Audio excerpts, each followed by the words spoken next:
conversatorio internacional. Agradecemos a todos que están aquí presentes, a los que nos están viendo por Facebook Live. Esto es una acción dinámica, entonces no vamos a dar presentaciones a cada una, sino cada quien va a estar presentándose y cada una de ustedes, bueno, podrá ir profundizando. Lo vamos a dividir en dos dinámicas. La una principal, vamos a hablar de violencia, después vamos a seguir con discriminación y en el intermedio, bueno, vamos a tratar de interactuar con el público y al final podremos de nuevo tener conversaciones. Si hay dudas, pueden escribirlas en los comentarios y las vamos a estar compartiendo con cada una de las participantes, ¿no? Bienvenida, Amancay, puedes continuar con la palabra. Entonces, bueno, mi nombre es Amancay Egas, yo vivo en Bélgica y trabajo en el colectivo de mujeres, que es un colectivo que existe hace 40 años en Bélgica, y un colectivo en el cual una de mis colegas, Pamela Dattoli, va a hablar sobre nuestro trabajo en el campo, claramente en defensa de los derechos de la mujer.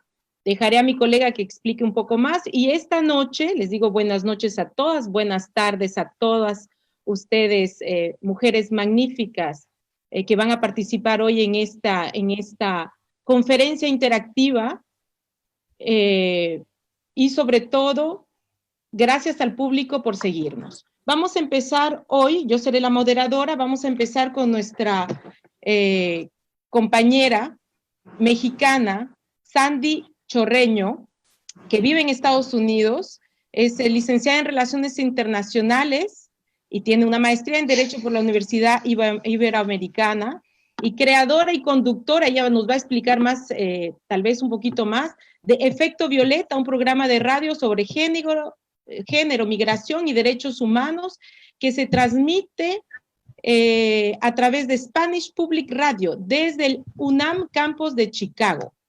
Y dejo a Sandy la palabra para que nos explique un poquito más y sobre todo para conocer un poquito más su trabajo y su experiencia. Sandy, por favor. Gracias, compañeras. Muy buen día.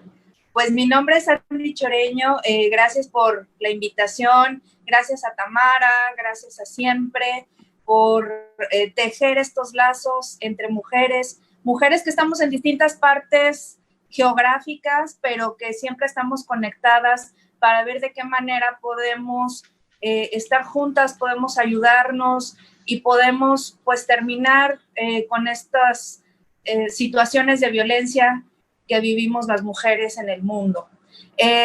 Pues mi nombre es Sandy, efectivamente, estoy en Estados Unidos desde hace aproximadamente 3 años.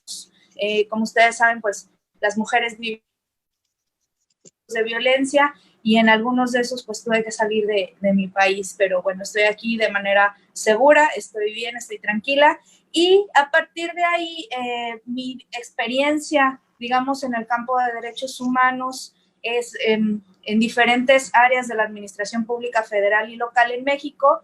A su vez, también en algún momento en el programa de derechos humanos de la Ciudad de México estuve elaborando y ahí se creó un programa que se llamaba Nuestra Ciudad, Nuestros Derechos, el cual tuve la oportunidad de dirigir.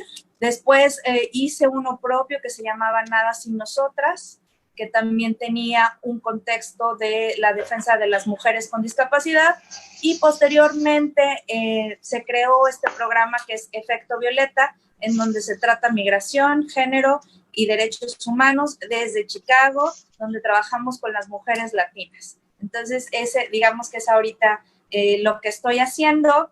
Estoy muy contenta porque vamos a hablar precisamente de lo que es la violencia en los tiempos de pandemia y se pensaría que, como dicen algunos mandatarios, incluyendo el de mi país, que no hay violencia, que todas estamos en la casa y la casa sería un lugar seguro para estar para las mujeres, ¿no? Pero en realidad, pues nos hemos dado cuenta, según las estadísticas, según los números y según las llamadas al 911, de que no es el lugar seguro, no es un lugar seguro la casa, porque ha aumentado la violencia. Entonces, voy a dividir mi participación qué es lo que estamos viviendo las mujeres migrantes latinoamericanas en Estados Unidos, cuáles son los derechos, lo puse como en cuatro grandes rubros, y voy a hablar de eso. Entonces, el primer rubro en el que las mujeres migrantes tenemos algún problema de violencia es en el acceso a la salud. Como ustedes saben, pues ahorita con el COVID, pues el acceso a la salud es un problema, pero siendo migrante, pues nos enfrentamos con dos problemas, que es el idioma. Las mujeres migrantes latinoamericanas que migramos a Estados Unidos, muchas de las veces no hablamos el inglés.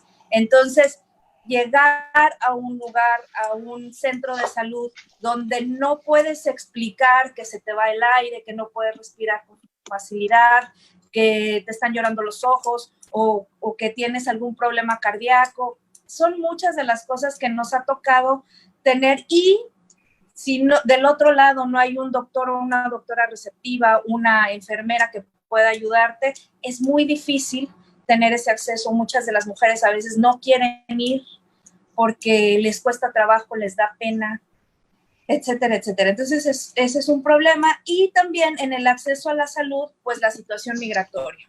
Muchas de las mujeres que vivimos en Estados Unidos no contamos con los documentos migratorios en regla.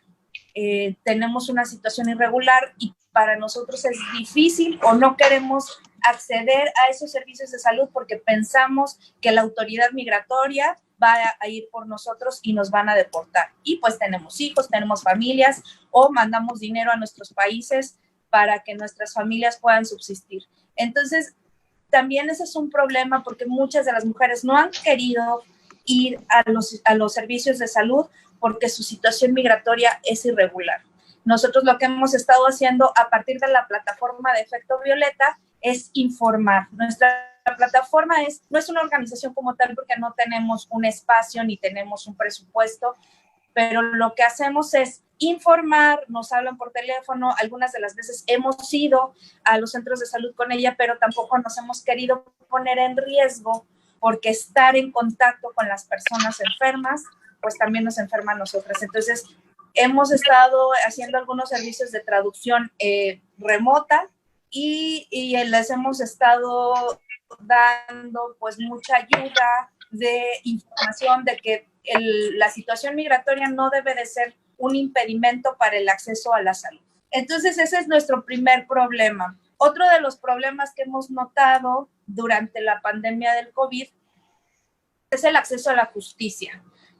Como saben, hay un problema para denunciar. También cuando las mujeres migrantes vivimos violencia, pues nos da pena denunciar.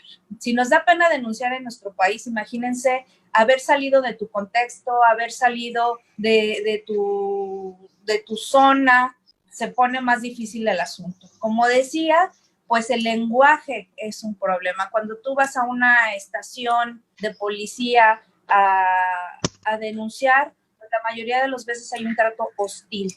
Entonces, muchas de las mujeres no quieren ir a denunciar y dos, también piensan que van a ser deportadas si es que el esposo, el marido o la persona a la que vas a denunciar, generalmente te amenazan para decirte, si tú vas y me denuncias, yo le voy a hablar a ICE, que es el sistema de migración, y entonces te van a echar del país. Muchas de las veces pues tenemos que quedarnos calladas y aunque aquí en Estados Unidos el contexto económico es muchísimo mejor que el que vivimos en nuestros países y nos da cierta libertad económica para poder salir del espacio con nuestros agresores, pues muchas veces esa situación migratoria es la que nos está atando y nos deja en un contexto muy difícil.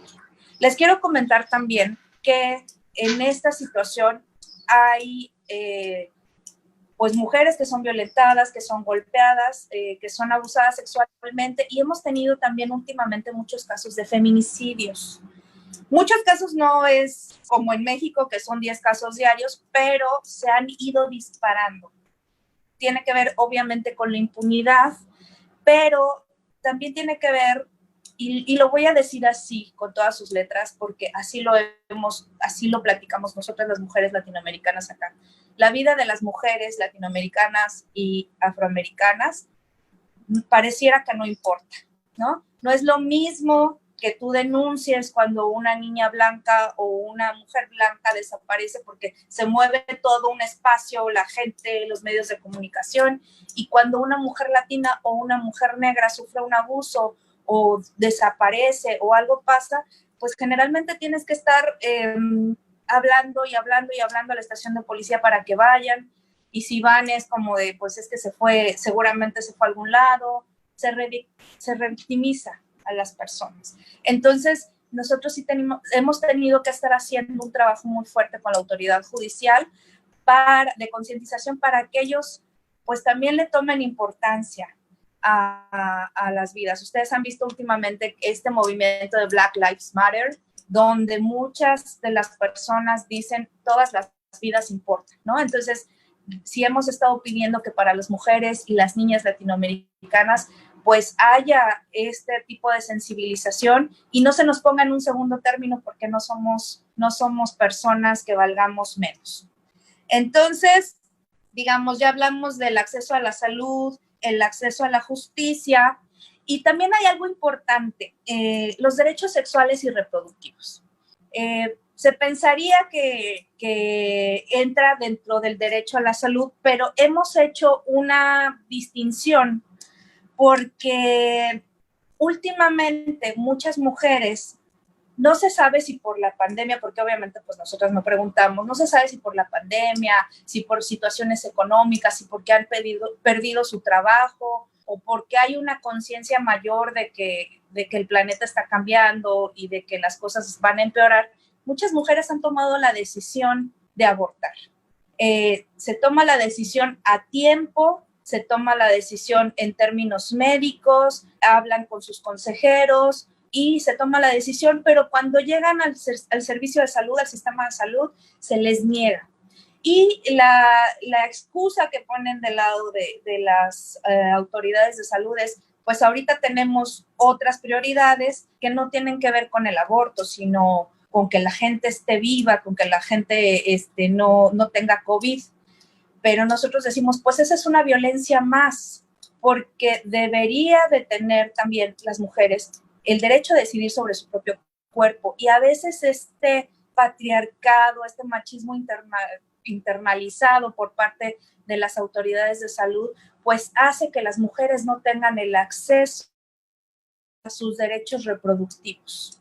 Es importante mencionarlo porque hemos tenido muchísimos casos de mujeres que se les está pasando el tiempo. Como ustedes saben, tenemos 12 semanas, según las autoridades médicas, para poder realizar un aborto seguro, donde no tengamos consecuencias, y se va pasando el tiempo porque es de, pues venga después, porque tenemos aquí el servicio lleno, o diferentes pretextos, donde las mujeres dicen, se me está pasando, yo ya llevo, voy a cumplir más tiempo, me estoy poniendo en riesgo, y no hay forma de que yo acceda a un aborto seguro.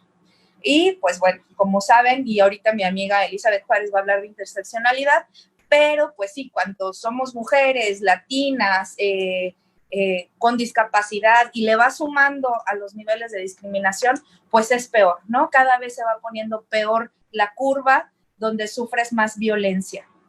Esa es la parte de derechos sexuales y reproductivos. Otra de las cosas que hemos notado, y esa es la cuarta violencia que nosotros hemos notado durante esta pandemia, pues tiene que ver con las mujeres y niñas en centros de la detención migratoria.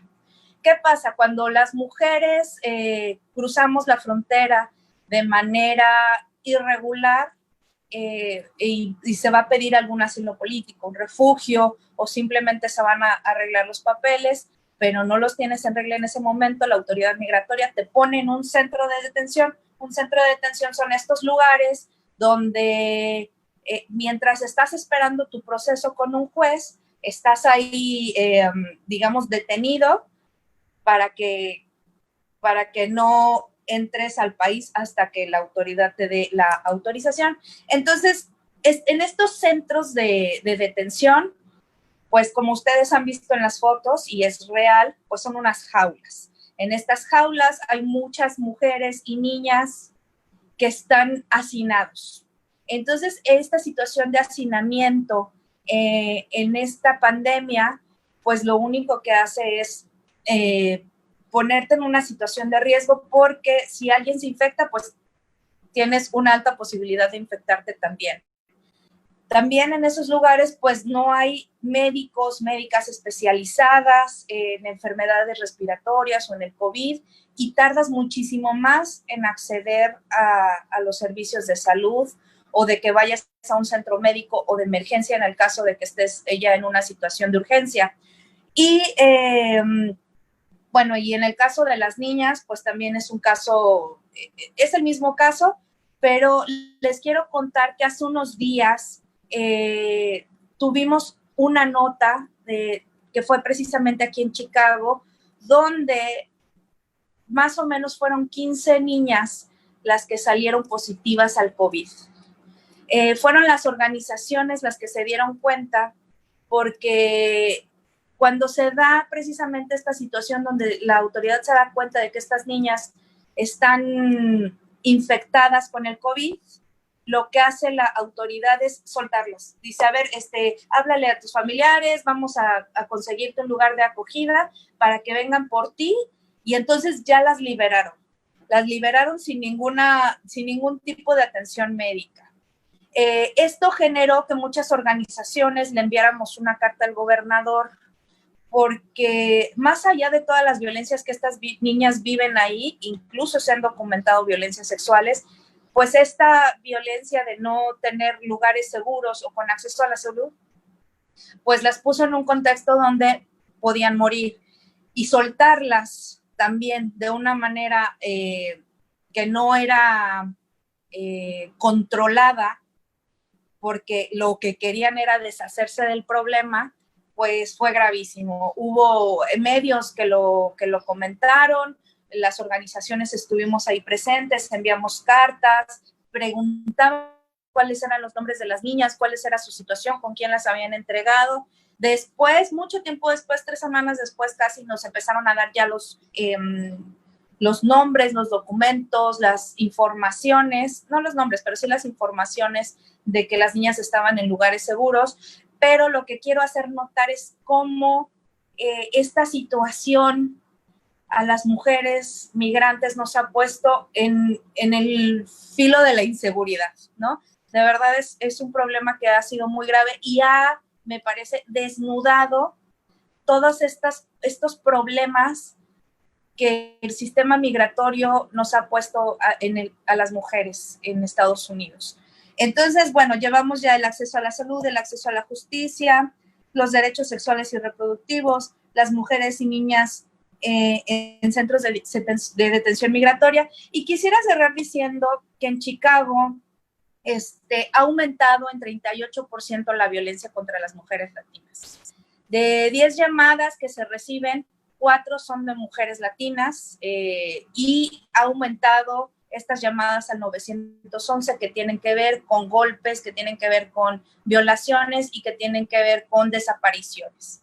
Un 38% se pensaría que a lo mejor no es un número muy alto, pero cuando nosotros pensamos todos estos casos que están ocultos por mujeres que no quieren denunciar, pues entonces se multiplica ese número por 4 o 5 veces más. Es una situación bastante complicada. Hemos estado, pues nosotros, desde nuestras páginas en internet, en Twitter, en Facebook, en Instagram, que es Efecto Violeta, hemos estado diciéndole a las mujeres, denuncien. Es importante denunciar. Es importante ir a los centros de detención, porque eso a nosotros lo que nos da son estadísticas, y cuando la autoridad y las organizaciones tenemos estadísticas, ya sabemos en dónde hay que atacar. Es por eso que es importante para nosotros que haya números. Ya sabemos que también ir a denunciar es perder tiempo, ir a que te revictimicen porque pues cómo ibas vestida, con quién estabas hablando, por qué vives con esta persona, pues casi que fue tu culpa que te peguen o que te golpeen o que te violen, ¿no? Pero tenemos que hacerlo. Es importante el llamado a que todas las mujeres que viven situaciones de violencia se acerquen a alguna organización, alguna amiga, alguien que les ayude a ir a denunciar para que nosotros contemos con estos números. Y también, pues, comentarles que hace unos días escribimos un dossier sobre mujeres migrantes. Este dossier está disponible en la página del Baseman. El Baseman es una editorial que escribe en español en Estados Unidos, y en ese dossier primero se aborda todo lo que es la estadística de mujeres latinas en Estados Unidos. Se aborda pues cosas muy específicas que fuimos encontrando con toda la data que nos dieron en Chicago, que nos dieron en México, que nos dieron en algunas oficinas en las que pedimos información, donde desde datos de por qué migran las mujeres, quiénes son las mujeres que migran, cuál es su escolaridad, su sexo, su edad, qué es lo que vienen a hacer aquí, cuáles son sus empleos, etcétera, etcétera. Entonces, esa es la primera parte del dossier. Viene otra parte también sobre interseccionalidad, que le escribe Elizabeth Juárez, que ahorita vamos a poder hablar con ella. Y hay otros artículos que escriben otras compañeras que tienen que ver con su experiencia migratoria en Estados Unidos. El dossier, les digo, se llama Mujer Migrante, está en la página del Baseman. Y yo con esto cierro mi participación en esta primera parte y les agradezco a todas y todos quienes están conectados, que nos manden sus preguntas. Y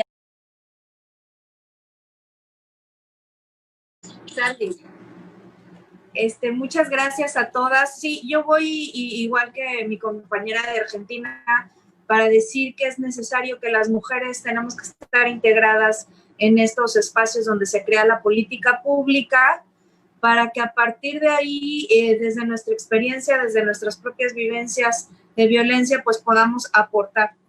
Por parte en el dossier que les explicaba, tenemos una lista de propuestas que se hacen también a la autoridad, donde se le pide, pues, por ejemplo, que en estas secretarías de mujeres o instituto de mujeres, pues haya personal capacitado, que se les dé presupuesto, porque muchas de las veces no hay presupuesto para que estos lugares operen de manera adecuada. Entonces, tenemos que estar también, como decía la compañera de Ecuador, tenemos que estar fomentando estos liderazgos locales de mujeres para que tengamos más presencia y nuestra voz se pueda escuchar, y denunciar para que nosotros tengamos y las autoridades tengan números y sepamos dónde se tiene que actuar y ahí meterle más fuerza. Es toda mi participación.